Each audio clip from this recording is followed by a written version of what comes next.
जिस तरह से हर सिक्के के दो पहलू होते हैं, ठीक उसी तरह से हर व्यक्ति के भी दो पहलू या पक्ष होते हैं, सकारात्मक व नकारात्मक। अतएव महात्मा गांधी के भी दो पक्ष थे। आइए जानते हैं। सबसे पहले हम बात करते हैं गांधी जी के सकारात्मक पक्ष के बारे में। पहला, सामाजिक कार्य। जो सलाह दूसरों को देते उसे पहले स्वयं पर वे प्रयोग करते थे।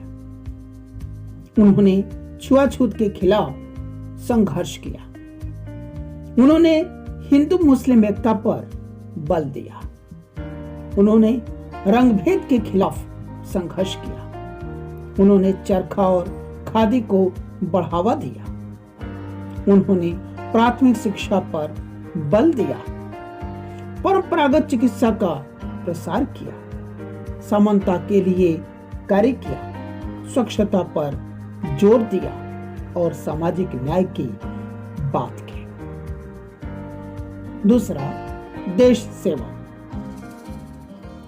आजादी की लड़ाई लड़ी, वो भी सत्याग्रह के पथ पर चलकर। उन्होंने सत्य और अहिंसा को अपना हथियार बनाया और कई सारे आंदोलनों का नेतृत्व किया, जैसे चंपारण सत्याग्रह, खेड़ा सत्याग्रह, अहमदाबाद सत्याग्रह, असहयोग व खिलाफत आंदोलन, सविनय अवज्ञा आंदोलन और भारत छोड़ो आंदोलन। उन्होंने ग्राम स्वराज का प्रसार किया। उन्होंने जनता में जागृति जगाई। तभी तो हजारों लाखों लोग देश की आजादी की लड़ाई के लिए अपना सब कुछ त्याग करके आ गया और अंततः देश को आजाद करवाने में सबने अपना सर्वस्व न्यौछावर कर दिया। आजादी मिलने पर दिल्ली में हुए जश्न में शरीक होने के बदले वे सांप्रदायिक हिंसा की आग को कम करने के लिए कलकत्ता चले गए। तीसरा, विश्व स्तरीय कार्य। साउथ अफ्रीका में भी उन्होंने सत्याग्रह चलाया और सत्याग्रह की शुरुआत उन्होंने साउथ अफ्रीका से ही की। उनकी वजह से 4 महादेशों और 12 देशों में सिविल राइट मूवमेंट शुरू हुआ था। चौथा, व्यक्तित्व। वे निडर थे, घृणा से परहेज करते थे। उन्हें सत्ता की भूख बिल्कुल भी नहीं थी। वे निराश हुए बिना लगातार संघर्ष करते रहे। प्रेम, त्याग, दूसरों पर भरोसा और सह अस्तित्व का संदेश देते रहे। अब हम बात करते हैं गांधी जी के नकारात्मक पक्ष पर। पहला, उन्होंने अपने ही अहिंसावादी सिद्धांत के विरुद्ध कार्य किया, जैसे बोयर युद्ध में बतौर सैनिक हिस्सा लिया, प्रथम विश्व युद्ध में भारतीय सैनिकों के ब्रिटेन की तरफ से हिस्सा लेने के लिए सहमति दी। दूसरा, अहिंसा और हिंसा पर उनकी दोहरी सोच थी, जैसे चौरी चौरा कांड में हम देखते हैं पुलिस द्वारा आंदोलनकारियों को मारना हिंसा नहीं थी, लेकिन आंदोलनकारियों द्वारा थाने में आग लगाकर कुछ पुलिस वालों को मारना हिंसा थी। और यही कारण था कि उन्होंने असहयोग आंदोलन को वापस ले लिया। सैमन कमीशन के खिलाफ आंदोलनकारियों पर लाठीचार्ज हिंसा नहीं थी, परंतु भगत सिंह द्वारा बदला लेना हिंसा थी। तभी तो वे भगत सिंह, सुखदेव और राजगुरु की फांसी नहीं रुकवाए। तीसरा, गांधी जी पर आरोप लगते हैं कि वो पाकिस्तान परस्ती करते थे, जैसे उन्होंने सच्चे दिल से पाकिस्तान की मांग का विरोध नहीं किया। अगर वे सच्चे दिल से पाकिस्तान की मांग का विरोध करते तो पाकिस्तान कतई नहीं बनता। उन्होंने धर्म के आधार पर पाकिस्तान को बनने दिया, और तो और पाकिस्तान को अतिरिक्त 55 करोड़ रुपए दिलाने के लिए उन्होंने अनशन किया।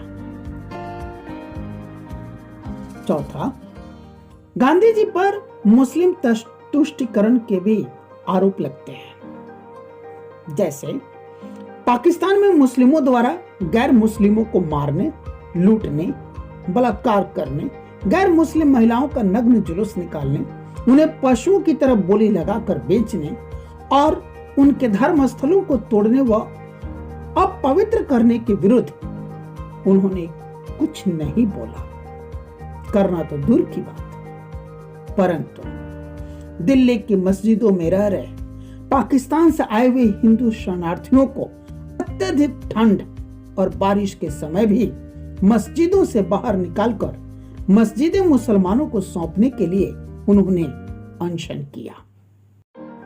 जब हिंदू शरणार्थियों ने गांधी जी के निवास स्थान बिरला हाउस के सामने शरण प्रदान करने के लिए नारे लगाए, गांधी जी हमें स्थान दो, तब भी उन्होंने नहीं सुना। उनकी सुरक्षा के लिए कोई इंतजाम नहीं किया गया। इसी तरह हैदराबाद में निजाम के मंत्रियों और रजाकारों ने हिंदुओं का नरसंहार कराया। गांधी जी ने इसका तनिक भी विरोध नहीं किया और गांधी जी के जीते जी भारत सरकार पुलिस या सैनिक कार्रवाई हैदराबाद के खिलाफ नहीं कर पाई, क्योंकि गांधी जी हिंदू मुस्लिम की दुहाई देकर उस कार्य को रुकवा देते। इसी तरह गणेश शंकर विद्यार्थी की हत्या कुछ मुसलमानों द्वारा की गई। इसका भी तनिक भी विरोध गांधी जी ने नहीं किया। गांधी जी का व्यक्तित्व ऐसा था कि वे इतने भी ईमानदार नहीं थे कि वे अहिंसा की हार को स्वीकार करते। अब सवाल ये पैदा होता है कि हम क्या करें, गांधी को कोसे या गांधी को पूजे? तो निष्कर्ष के रूप में मैं यही कहूंगा कि गांधी के सकारात्मक और नकारात्मक दोनों पक्षों के फल प्राप्त हुए। उनके सकारात्मक पक्ष का ही फल है कि आज भारत, पाकिस्तान, बांग्लादेश और साउथ अफ्रीका स्वतंत्र राष्ट्र हैं। दुनिया के अन्य और भी कई राष्ट्र हैं जो उनके प्रयासों के कारण ही प्रत्यक्ष या अप्रत्यक्ष रूप से ही सही पर आज स्वतंत्र हैं और बापू विश्व भर में पूजनीय है।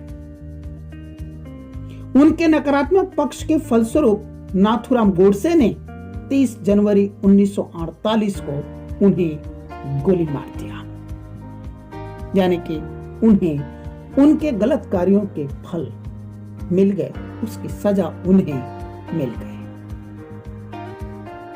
आज जरूरत इस बात की है कि हम केवल उनके सकारात्मक पक्षों को अवश्य अपनाएं, सिर्फ राजनीति करने के लिए नहीं। सिर्फ राजनीति करने के लिए उनके नाम का इस्तेमाल न करें। खादी और टोपी मात्र पहन लेने से कोई गांधीवादी नहीं बन जाता, बल्कि उनकी सकारात्मकता को अपने व्यक्तित्व और कार्यशैली में शामिल करना होता है।